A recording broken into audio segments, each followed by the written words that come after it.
कर्पूरगौरं करुणावतारं संसारसारं भुजगेन्द्रहारं सदा वसन्तं हृदयारविन्दे भवं भवानी सहितं Namami. Being a very deep cricket enthusiast and now somewhat involved with the sport, I see with admiration the rise and rise and rise of Virat Kohli. I see his energy on the field, I see his energy off the field. I see the way he's transforming and rewriting the rules of the game. The T20 format, 140 to 160 was par score. He's redefined it. Now 190 is subpar. 250. 250, 240. There is something within him that propels him more than others. There are many people who are talented. There are many people who have this ability. But there are few who realize this ability. What is it that takes one to realize that he can do a little more, he can inspire more, he can create more, he can create new standards? Is there something from within or is it something from outside? What is it? I've also been watching Virat Kohli with interest because I've seen every great batsman in the last 40–45 years. Very few have hit the ball the way he's hitting it. Probably the only other person that I can think of is Vivian Richards, who used to hit the ball like this, but he did not have the same sense of mission that this boy has. He just played for fun and, an island, Caribbean culture, and he kind of didn't take it so seriously or did not go at it with a certain zeal with which this boy is going. But I think he was the only one who was striking the ball the way this boy is striking today, which is very rare. Most people who have watched only cricket on the television don't understand this probably. It's one of the most dangerous games on the planet. A hard ball is coming at you over 130, 140 kilometers per hour, and this is the only sport where the ball is pitched and it swings this way, that way, which gives you a fraction of a second to make your decision how to handle that ball. It's a very dangerous game. You must… there are bowling machines, they may be there in Calcutta, yes? The bowling machines are there. Young man, I'm telling you, don't try 140 kilometers. At 80 or 90 kilometers, just set the bowling machine at 90 kilometers and stand there and see how the ball comes at you. It's crazy, okay? So every ball is different, the way it's coming at you, so it needs to be handled. Everybody who's there, we must understand, is very good. They may look clumsy, they may get out for zero, but they're very good with what they're doing. But somebody stands out like this. This reminds me of… there was a motorcycle rider whose name was Kenny Roberts, who won the world championships 5 times in a row. People couldn't believe it because you have to win 16 races across the country to get to the championship. All the machines are prepared by the top companies and the talent is at the highest level. But winning 5 in a row was considered unprecedented and impossible. So they asked him, how do you do this? So he said, I go out of control with control. I understand that very well.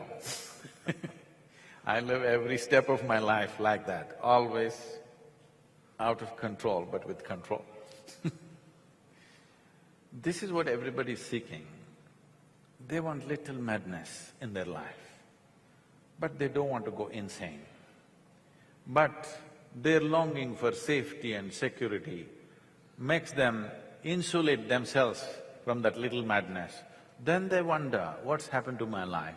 It's become boring and no good. They try to step out, then they get hit by something. They again build walls around them. This process is going on. So when you take an example like this, one thing is the zeal.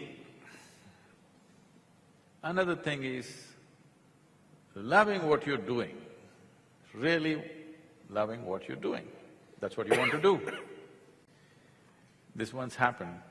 I was just walking into the Chennai airport and the Indian hockey team was leaving for Germany for Champions Trophy that year. A few years ago, the Indian hockey team came and spent a week or 10 days in the yoga center and we had helped the previous team, but this was a new team. So when I walked in, KPS Gill was there and he saw me and said, "Sadhguru, you must come and speak to the boys. We have a psychologist who is speaking to them right now in the airport, just before they leave for Germany. Many of these boys have never gone out of the country for the first time, they're going. At that time, half the team was from the tribal belt, because they all came out of the Tata Academy. So I went there to see what they're talking. So this psychologist is trying to pep them up. He's telling them, I can't repeat this in Hindi, but he's telling them, your parents have brought you up, you have to bring pride to them. 1 billion people, full Bharat is watching you, cannot disappoint them. These boys these are all 18, 19-year-old boys from the tribal belt, 1 billion people, their expectations and their parents' honor, they're just dazed like that. So they asked me to speak. I said, see, I asked them, do you guys know how to play hockey? I asked them to bring the sticks and I played hockey right through my school and college. So I said, you guys, do you know how to play hockey? They said, yes. I said, no, you guys don't know how to play hockey. They said, no. Suddenly they became, no, we know how to play hockey. Then if you know how to play hockey, this is all you do. Those 70 minutes, the ball must be continuously in the goal. That's your goal. You want the ball to be constantly in the opposite goal. Don't try to beat Germany and Pakistan and somebody. Just put the ball in the goal. You like to do it, isn't it? Yes, we like to do it. So just do that.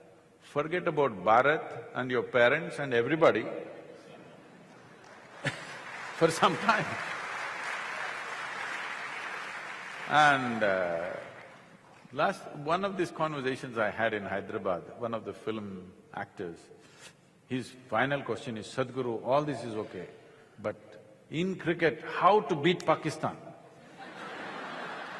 I said, you should not try to beat Pakistan, you should just learn to hit the ball. There is no Pakistan in the ball, all right? You just have to hit the ball. You don't have to beat Pakistan. If you try to beat Pakistan with your stupid emotions, you will do something stupid, which has been happening continuously. Now, I think recently Virat Kohli came on the television and said, my only problem is I get angry. I want to be like a monk, something he said, whatever, his own version of wanting to calm. I think he needs balance. With the kind of talent he has, if he learns to become balanced, he is going to be a phenomenon. He's going to be a new cricketing story on the planet, not just one more player. He has the necessary ingredients. I said this when he was 17. I saw him playing in Singapore for the under-18 team or something. He was captaining that team at that time. I saw this boy playing and then only I said, this guy will go far. And then he vanished out of my radar for almost 5-6 years and then he surfaced suddenly one day in the test in the Indian team. And now he's going the way he's going. He needs to balance himself. If he learns to be a cool fire, not a fire that burns him up, then he will do things which probably has not been done for a long time. I think we can give him those tools of self-transformation, which will not take away the fire. See, there are two ways to fire yourself. If I get angry, I can propel myself. This is one way. But all of you know, whenever you're angry, it propels you. At the same time, it takes away your sense in many ways. It takes away your capabilities. We can show you scientifically, medically we can show you how your system is getting poisoned when you're angry. Instead of being that way, with sheer pleasantness, you can drive yourself. You do not know how to… See, we have been driving internal combustion engines for a long time, which have been smoking and polluting and killing us in many ways, but they've been propelling us. Now we are coming to engines which has no internal combustion, which smoothly drives without a noise, without smoke, without nothing. We're just coming to that, we're just coming of age with automobiles. Similarly, it's time humanity comes of age that you learn to propel yourself in a very pleasant manner. I am also on 20 hours a day, I'm just fooling around. Why do you need anger and this and that? If out of sense you can drive yourself, it is not necessary you have to drive yourself with anger or hatred. Yes, those things give you energy in a certain way, but they take away your competence in many levels. This boy needs tools for self-transformation. I think we should deliver that to him. I would like to do that to him because he is a phenomena in waiting. Yes, he is. If already not made. I mean, he can be a much bigger phenomena, but he's already a phenomena, Say, not in the one making. season phenomena will be forgotten. Forgotten. He needs to become a… Yes. In cricket, you deal with lots of celebrities, lots of kids who over a period of time become celebrities and develop huge egos. And when you see the game from within, you see how large the egos are. And to the outside, the ego doesn't overtake the interests of the team, but sometimes it does. How does one as an owner draw a line between balancing the ego and the interest of the team? So if you were to pull up a celebrity, he's not used to it, he sulks. Then your team loses out. If you don't, because of his ego, sometimes wrong decisions are taken. So how does one balance this? This is not just in cricket, this is everywhere. Absolutely. You give somebody to do something, if they do it for 3 days, they have reached stratosphere. You know?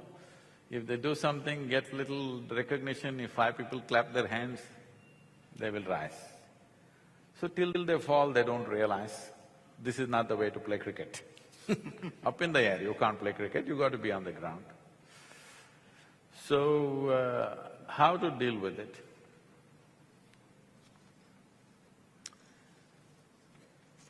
There are many ways, but the best way is not that we don't deal with it. When I say we don't deal with it, they need tools for self-transformation. What has happened with them is just this. They are still driving themselves because of the euphoria of the crowds, what is written in the newspaper, what other people are saying about you. Or in other words, you have not found anything about yourself. You are a product of other people's opinion. Everybody is saying you're great and you start believing you're great. No. You don't have to believe anything. If you're good at something, you just have to keep on seeing how to enhance that. This is the problem with people, they think they become ambitious. Ambition means you're tweaking your desire. Instead of tweaking your competence, you're tweaking your desire. which is just the wrong way to do life. You don't need to be ambitious, you don't need to think I have to score 100 runs, you don't need to think I have to become a champion. You just have to hit the ball that's coming at you right now. That's all you need to do. For this, you of course need training, that's a different aspect. Without that, you wouldn't have come here. You just need the necessary alertness and presence of mind to do what you have to do at that moment. Instead of that, they become stars. Your reputation will not play. It's only with your competence which plays. Your reputation cannot play. So by the time they realize this, many of them are flushed down because there is a younger crop coming up doing things. I think these boys, because without other exposure, without generally with education, they're just coming straight into the game and they fully give themselves to the game. Before they know what's happening, they're quite lost, many of them, not all of them. Many have matured with the game. Others have gotten lost with the game. If they are given a little education about how to handle themselves, I think they'll come out on the tops.